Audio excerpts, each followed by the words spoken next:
So welcome to East Meets West, and today we have Dr. Kwame Gilbert, very popular pastor and speaker. And, you know, Dr. Gilbert is very knowledgeable in his field. He is an ordained bishop in the Church of God, where he has served for the past 32 years. He's originally from Guyana, South America. Yes, he's Guyanese, and he served the Church of God in several capacities, which include being a senior pastor for the World Vision New Testament Church of God, education director, and district overseer, before he migrated with his family to Canada in 2015. Prior to migrating to Canada, he was also actively involved in the national life of his country, where he served in several capacities, including within the office of the president and as a member of parliament for 9 years. He also served on several state boards. Yes, Dr. Gilbert is going to be someone that we can learn a lot from here today. And I do encourage you to tune in, send any messages or any question, comments that you would like to add to what he's also going to be sharing here today. As we look about on leadership, and he will talk more on this aspect of leadership, and I think the blind spots of leadership, which we all have. And so if we do not believe that there are blind spots, in our leadership, then we might be just in denial. So Dr. Gilbert, he is the holder of bachelor degree in Christian education. And so he's well-rounded in his faith and what he will share here today. A doctorate in organizational leadership and certificates in humanitarian diplomacy and behavioral psychology. And my heart too is a certified John Maxwell coach too. And so his heart is in serving, and I love that, he's also an author. He wrote 2 books on transformational leadership, which is something that we have studied, and how, transforming yourself and also transforming your organization, your country. And the other book that he has out there is From Good Intention to Intentional Living. He's going to tell us a little bit more about these, all the things that he's doing. And so Dr. Gilbert, welcome to East Meets West, and we do appreciate you joining us. And I know there's so many things we could say about you, but I'm just doing very small for you here. But please do add more and let us hear from your end. All right, thank you so much, Shante. I really appreciate the opportunity to share with you on this program. I've been following what you've been doing for the past while. Very encouraged by the fact that you have a passion for leadership development. As you would know, John Maxwell, we are both connected to John Maxwell at different levels. But John talks about the fact that everything rises and falls on leadership. And so for me, I've always had a desire to add value to others. You have a short window, I believe all of us, we have a short window in life when we can really make an impact and to really touch the lives of others. And opportunities of a lifetime all comes with a shelf life. They're not always there. And we have to seize those moments when God provides the opportunity for us to really impact the lives of others, shift cultures, and, to really bring the influence of the kingdom to bear. So, yes, I am not geographically located in Guyana, but my heart has always been there in terms of what's happening at a national level. You and I have had conversations about the importance of not just leadership in the context of the church community, but even in the context of our national leadership, how we can help to add value to those who are involved in leadership at the various levels in Guyana. So I really appreciate the opportunity to come alongside you in this way and to be able to share and to add value to the lives of others. Currently, what I'm doing is I started a consultancy called Syndicate Leadership Development and Consultancy, done a lot of work in organizational development with a number of businesses, companies, the church community as well, working with leaders in personal and professional development. Been doing some guest lectures also at the George Brown College and the Seneca College. Maybe in the future at some point I'll get into academia, don't know as yet. But my desire really is to be available to add value, particularly in the area of leadership and leadership development. So Syndicate is more or less, it's a consortium of industry leaders, individuals. I think there are about eight or 10 individuals who are a part of the Syndicate brand. They are individuals who are involved in different areas of expertise: HR, IT, marketing.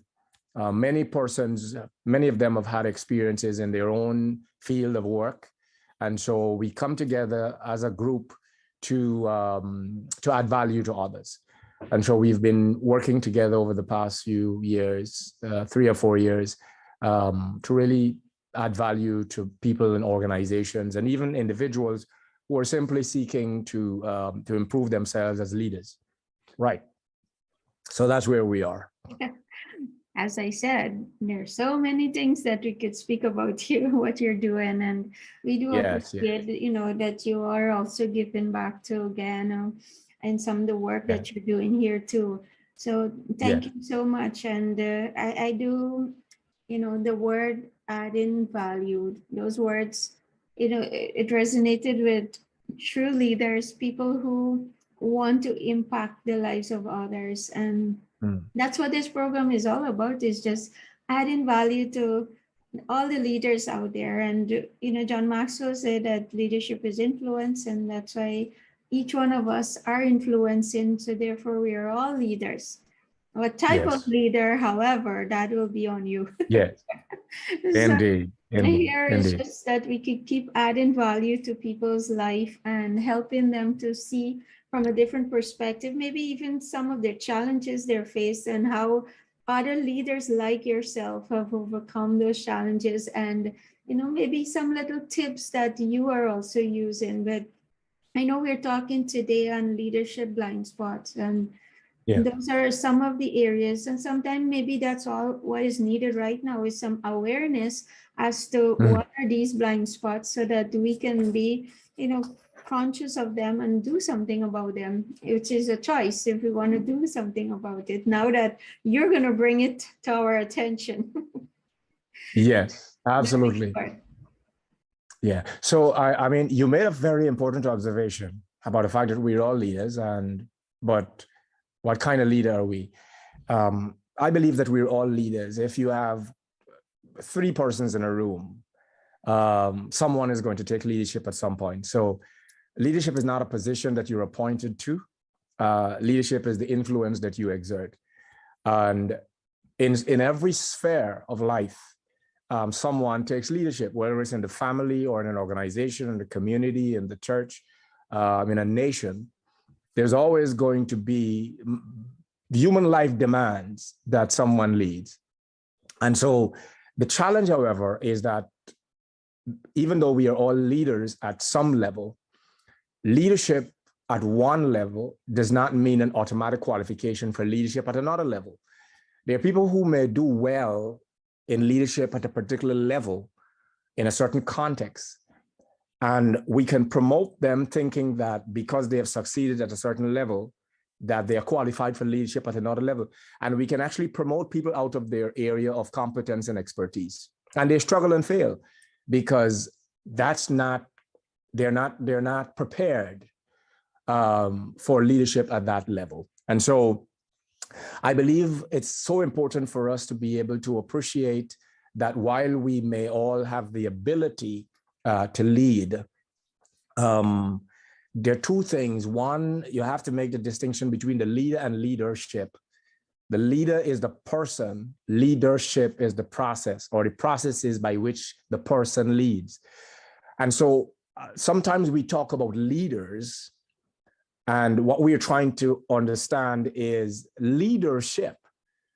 But not every leader employs good leadership, in the sense that while I may be a leader, I may not be leading well because my leadership is not developed, because leadership is about the processes and the systems by which the leader leads.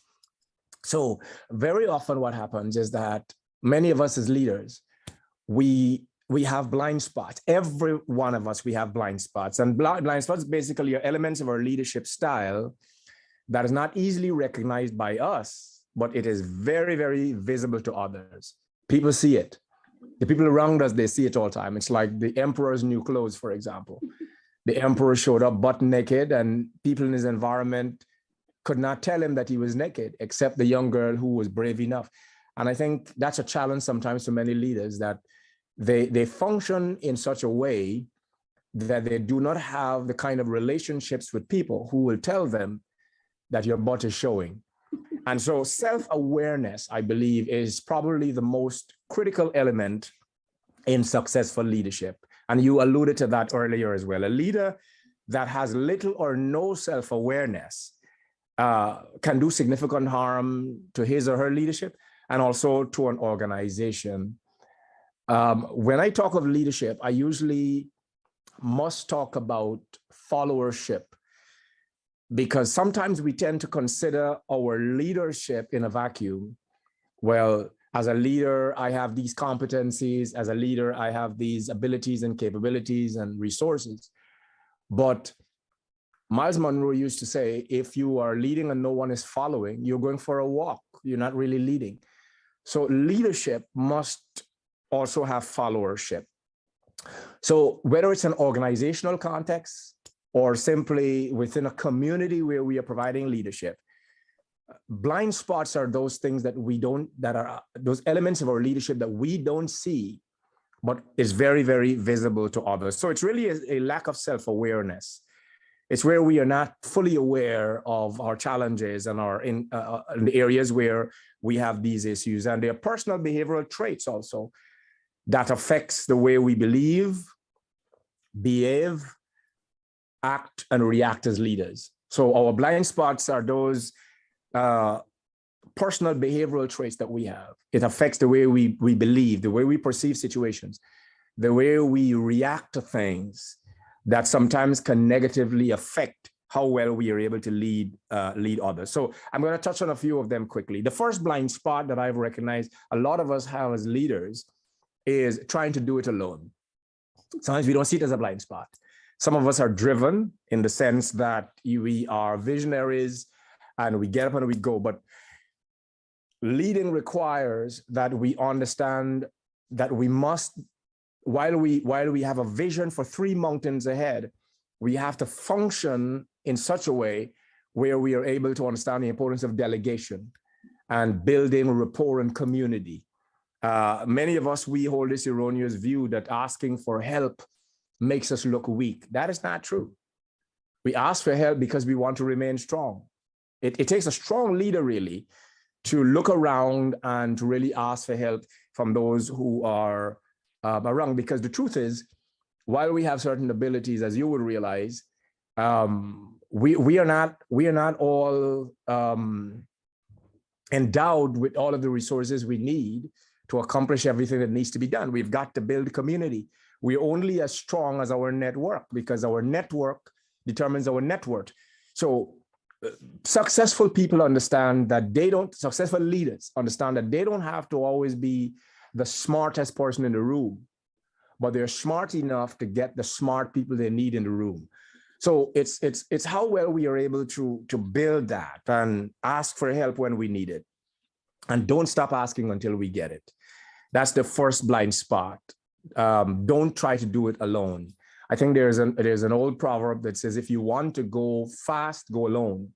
But if you want to go far, go with others. So we've got to build our network.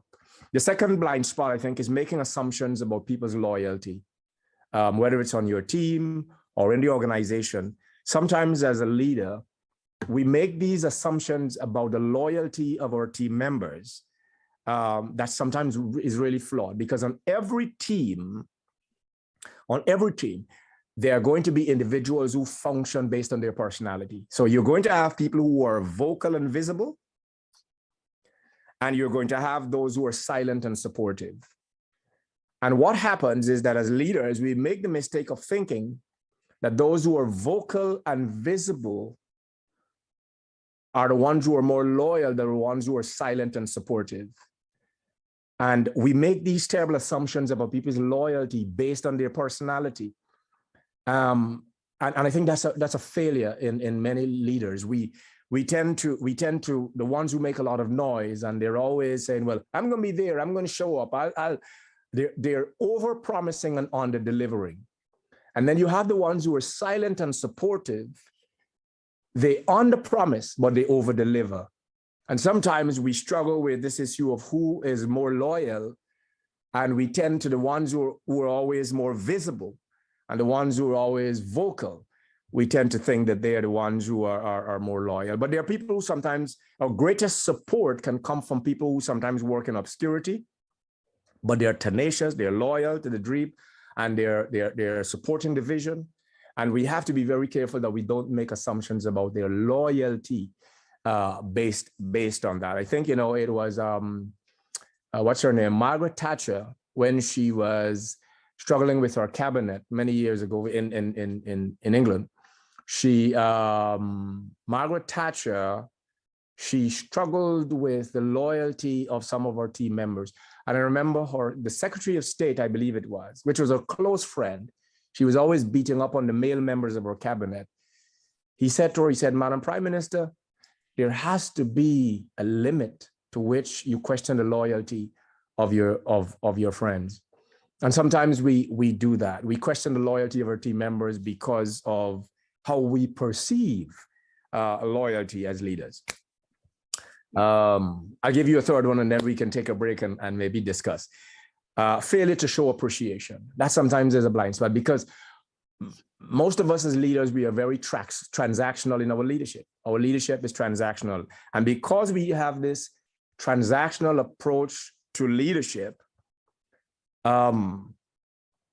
it doesn't always leave room for the consideration of others. We've got to get things done. And so we're always driving, we are driven as leaders, and we're always driving people in the process.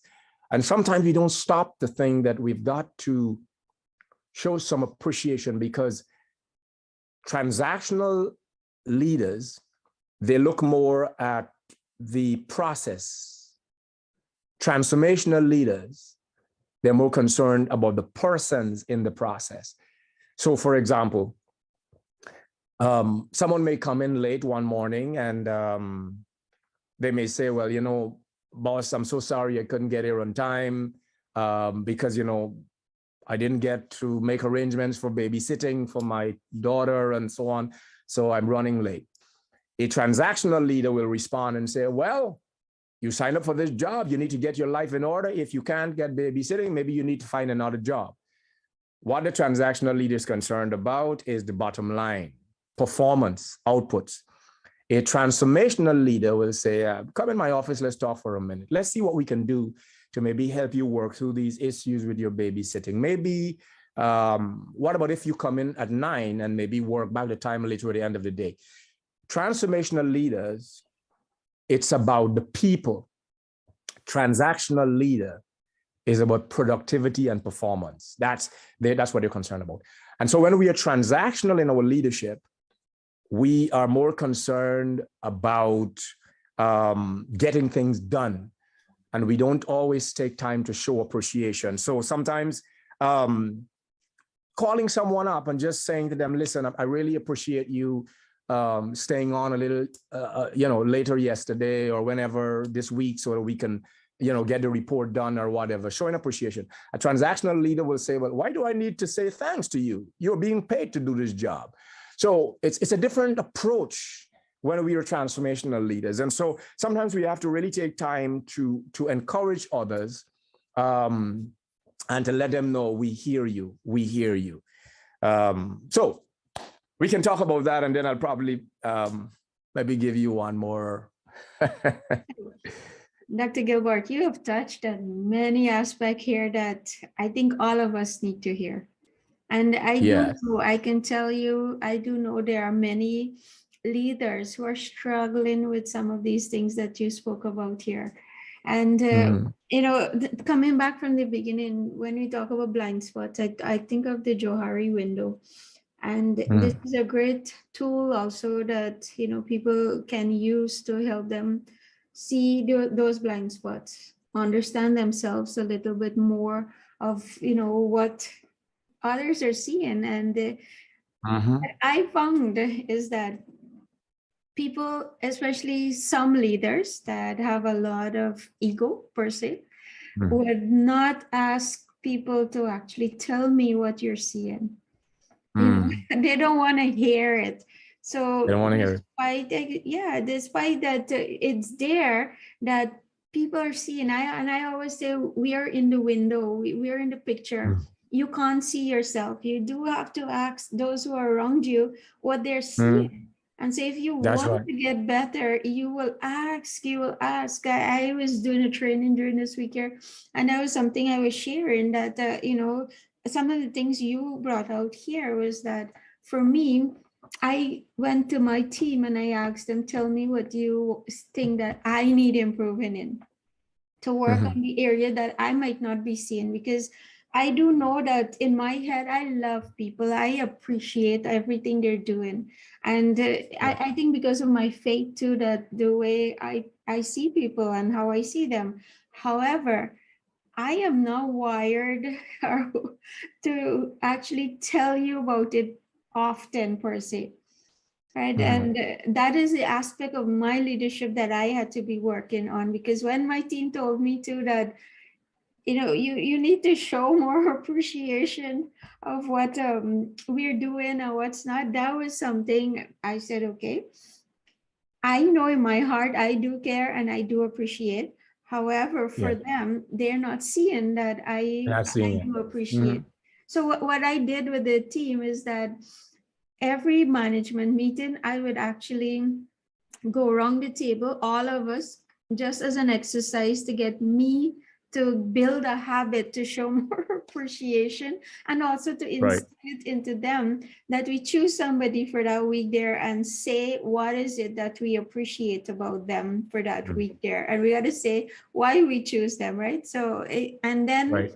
what happened is that out of the team who get the most appreciation for the month per se, I would personally buy that individual a gift.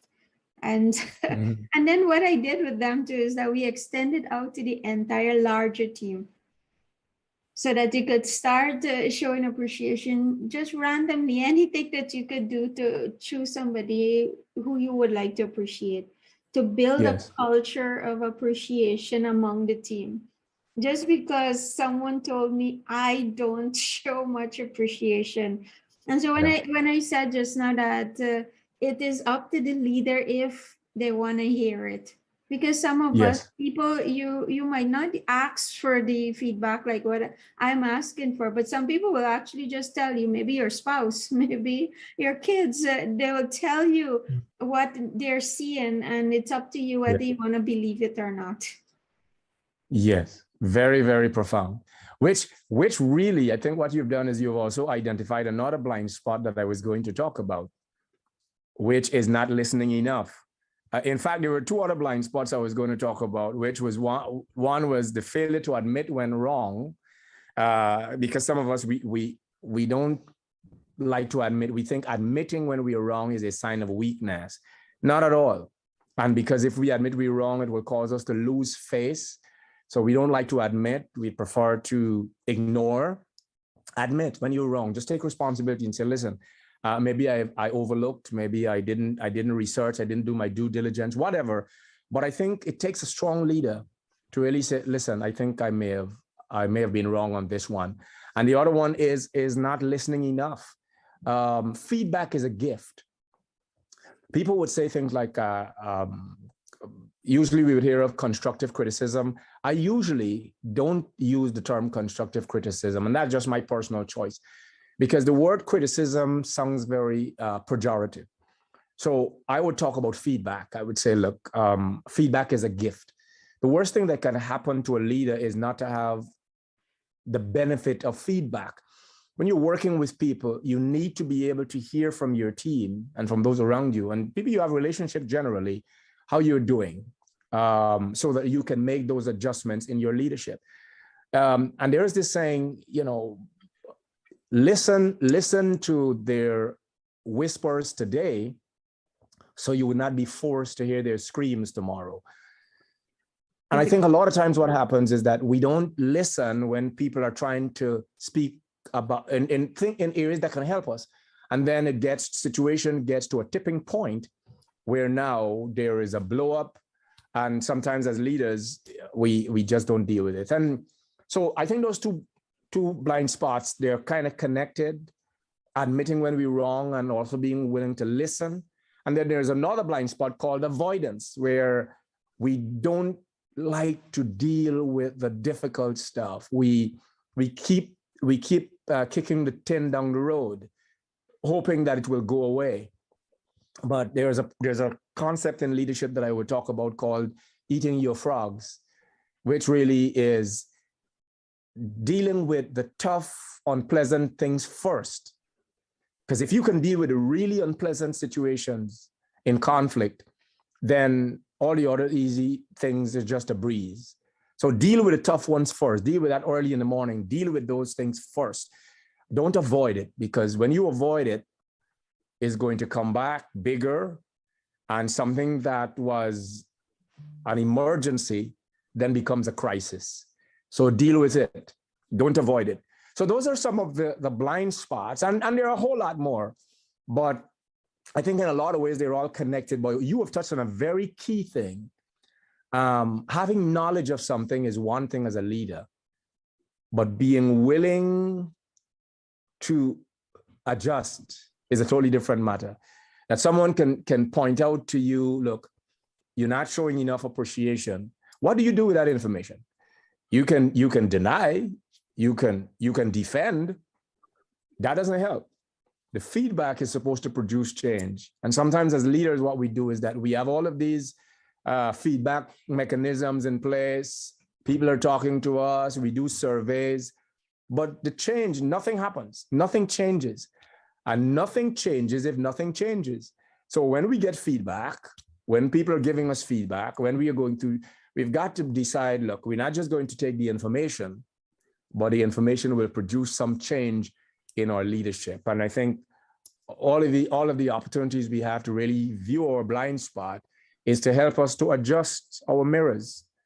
And that's what we do when we drive. We adjust the mirrors so that the mirror can really show us our blind spots, so that we can drive safely. And in our case, so that we can lead well. Mm-hmm. Yep. Yeah. Wonderfully put. I like that. The mirrors, we drive a lot, and indeed understanding those blind spots and some aspect of the vehicle too, that you can't see certain area despite how you position. And I would say here is when you need others to help you. There you go. Absolutely. Absolutely. This is, it's a short time that we dealt on this here. And as you said, there's so many other blind spots. And some of us, you even touched on the transformational versus transactional leadership. And I do, would like someday we can actually connect back and go a little more in depth into some of these areas that all of us as leaders at some point in time, some of us may have mastered some of these areas and gotten over them and became better, while some of us are still struggling with some of these things, the assumptions that you talk about, and the thought of if nobody can do it as good as you, so you do it alone all the time, I might as well go and do it. But asking yourself all these questions, how good am I leading if I have to do everything? You're going to burn out after some time trying to do everything. So that aspect of the relationship that you talk about there is so important.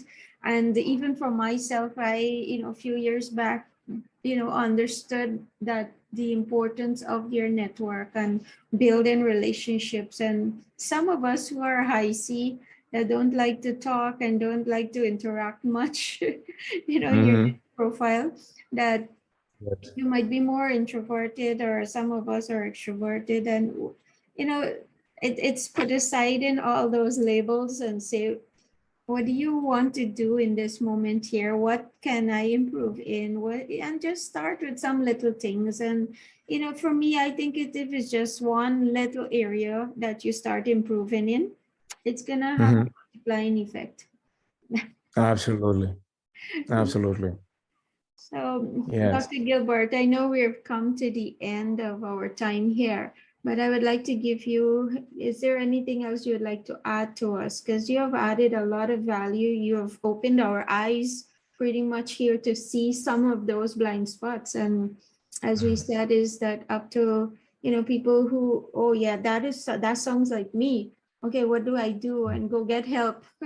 Go get a Yeah. mentor, go get someone to coach you and help you, see Mhm. how to develop maybe a process or what you need so that you could start improving those areas. And it's something Yeah. very basic. I even shared about me, very little things to start doing.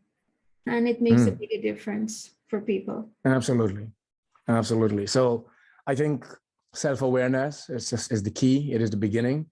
The first responsibility of a leader is to define his or her own reality. It begins there. You have to define your own reality. What am I starting with? What are my challenges? What are my, and if you want to do a personal SWOT, what are my strengths, my weaknesses, my opportunities, my threats? Where am I starting?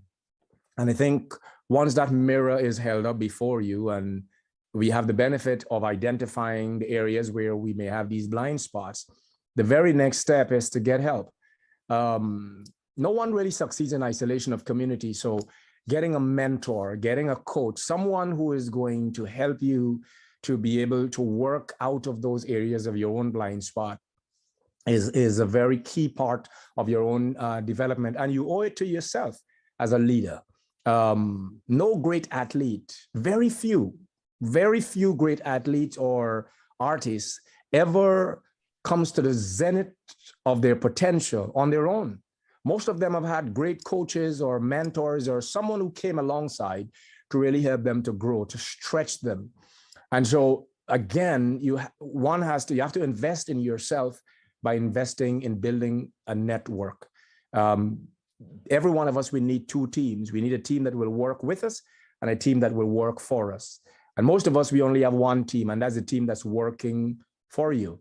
As the people that on your job, whatever, there's a team that has to work with you, the people that hold you accountable, a team that looks out for your blind spot, a team of people that you can use as a sounding board.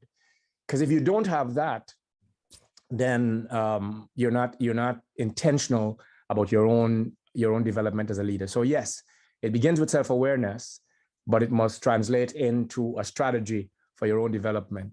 Get help, get a team. Yep. Mm-hmm. And I may add is that you can't do it alone. You need someone That's to right. work alongside with you to help you on this journey.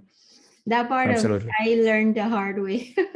But Yes. as we're sharing here and we're sharing our hearts is to help others. And as I Mm. said, we're here to keep adding value to those who need it and who would like to hear it. And so I would Yes. encourage, everyone that who do you know that can benefit from what Dr. Gilbert would have shared here today? Do share this video. Do comment, Mm. do ask your questions. I know many things what he said there. There are many questions that could come out of that. And the things Mm. that you might not be able to see from your side of it that we can actually help you with. So Dr. Gilbert, thank you so much for your time. Thank you for Thank you. adding value to us today and those blind spots indeed that we all need working on. So thank you Thank so you. much. And we look forward to having you again on this program, sharing more of those golden nuggets so that we could, improve in our leadership and improve as leaders. I like how you separate leaders and the leadership and starting with the leader as us. how do we keep improving ourselves so that, you know, we can help also others. So thank you so much. Absolutely. And this was East Meets West, and see you